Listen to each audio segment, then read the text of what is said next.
கீழ்வேலூர் சட்டமன்ற உறுப்பினர் மரியாதைக்குரிய அண்ணன் நாகை மாலி அவர்கள் ஒரு கவன ஈர்ப்பு தீர்மானத்தை கேள்வி நேரத்தில் கொண்டு வந்தார்கள். அதற்கு உங்கள் அனுமதியோடு துணை கேள்வியாக கேட்டாங்க, நீங்க பதில் சொன்னீங்க. அது தெளிவான விளக்கத்தை அப்ப நான் தான் 16 பேர் இதுக்கு நம்ம கவன ஈர்ப்பு தந்திருக்காங்கிறத உறுதிப்படுத்தி முழு பதிலும் உங்கள்கிட்ட கேட்டு பதில் சொல்ல சொன்னேன். தெளிவான விளக்கத்தை நான் அளித்தேன். இப்பொழுது மாண்பு எதிர்க்கட்சி தலைவர்கள் அது சம்பந்தமாக ஒரு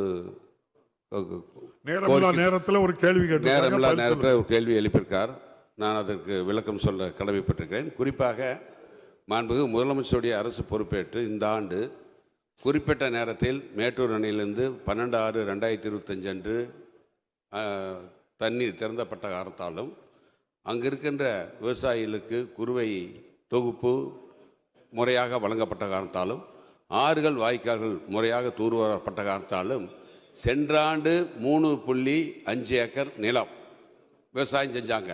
இந்த ஆண்டு 6.5 லட்சம், ஒரு மடங்கு அதிகமாக விவசாயம் செஞ்சுருக்காங்க குறுவையில். அதோடு மாண்பு முதலமைச்சருடைய அரசு பொறுப்பேற்ற முன்பு இன்னைக்கு சன்ன ரகத்துக்கு விலை 2,545 ரூபா நான் கொடுக்குறோம்.